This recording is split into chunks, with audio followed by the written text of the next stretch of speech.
Welcome, students, and thank you for joining us for today's lesson at Professor Burr's Wrestling History class.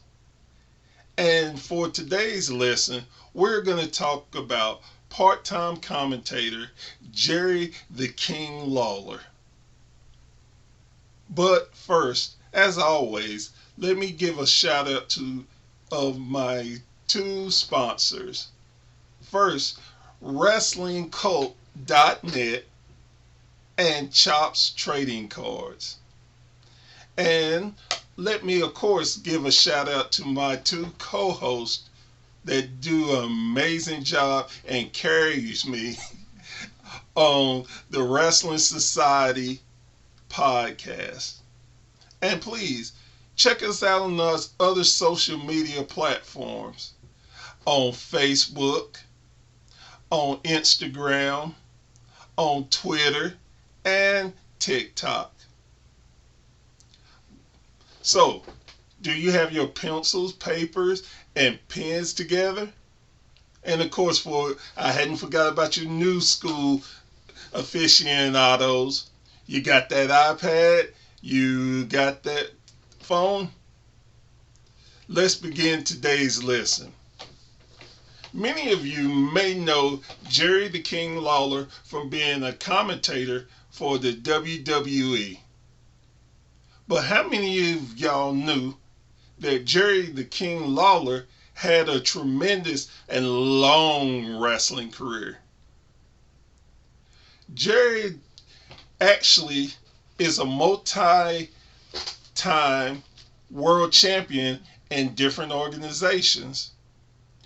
Jerry has been the AWA World Heavyweight Champion once, the World Class Heavyweight Champion 3 different occasions, and actually unified both titles to create the USWA Unified World Heavyweight Championship, which he held a record times of 28. Is that hard to believe? Well, Jerry is a very accomplished wrestler. A nice fun fact, did you know Jerry the King Lawler has the record of holding the most recognized titles in wrestling history? And this is coming from the man who always yelled, "Puppies! Puppies!" Kind of hard to believe, but it is all true.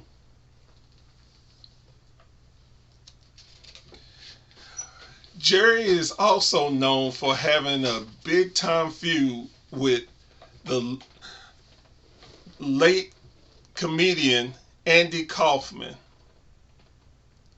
Back in the 1980s, 82 to be exact, him and Jerry had a match in Memphis on April 5th,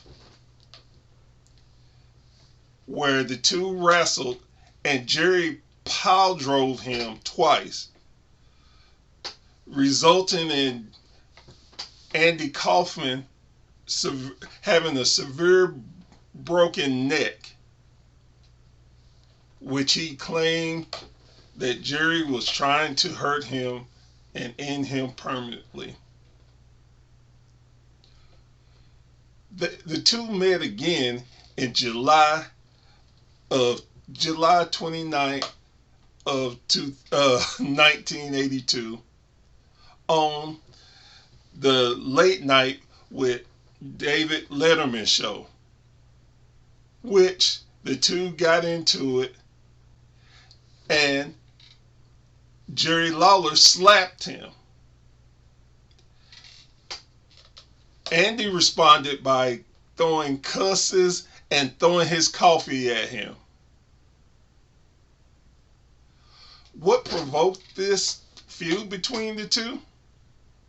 Well, Jerry felt as if Andy Kaufman was mocking his sport of professional wrestling by staging wrestling matches against women and calling himself the world intergender heavyweight champion.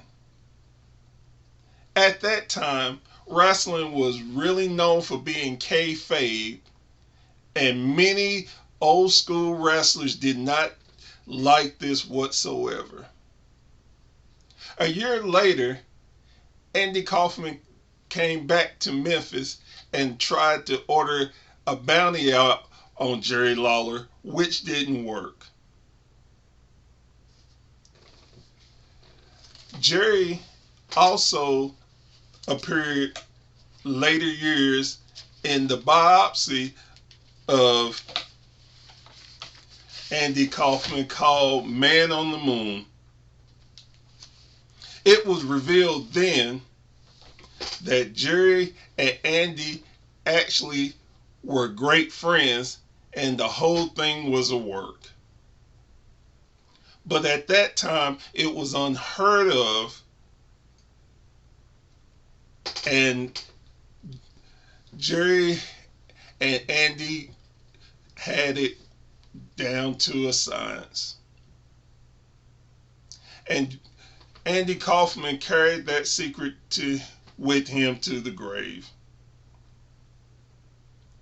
Now, Jerry Lawler was based in Memphis and earned the title King of Memphis by the many feuds with some of your big name wrestlers, such as Ric Flair, Hulk Hogan, The Undertaker, The Rock, Stone Cold Steve Austin, and many more.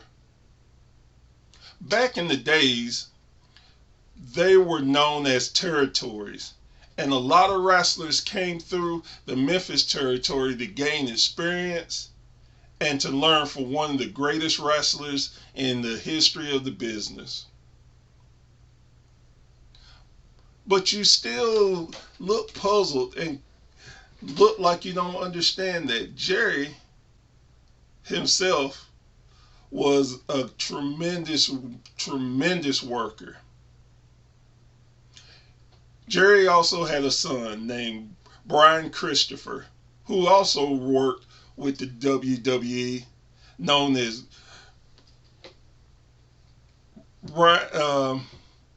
Too Sexy. So, unfortunately, Brian Christopher committed suicide in 2018 after being arrested.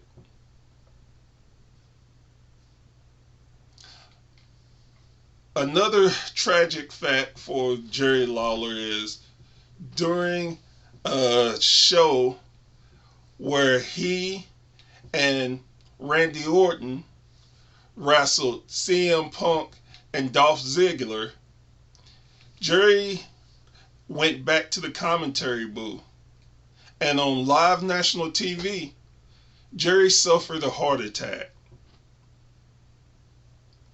The show didn't stop, and his partner, Michael Cole, continued carrying on and tried to give updates to let everybody know the condition of Jerry. Later, it was revealed that Jerry actually passed away for 30 minutes and was brought back to life. In the hospital, they ran tests to make sure that he didn't have any brain damage. And Jerry, to this day, still does some wrestling events. So when next time you see Jerry Lawler and you think of him just being that old perverted man that always wanted to scream puppies, give him a shout out and understand that he is an icon in this business who don't get the praise that he truly deserves. And with that, that's the lesson for today. I hope you enjoyed this and hope you found some facts that you did not know and make you appreciate Jerry just that much more. And as always, class will be on Tuesdays and Thursdays at 11 a.m. Eastern Standard Time. And remember, thank you for joining Professor Bear. And always stay strong and just not strong. Stay bear strong.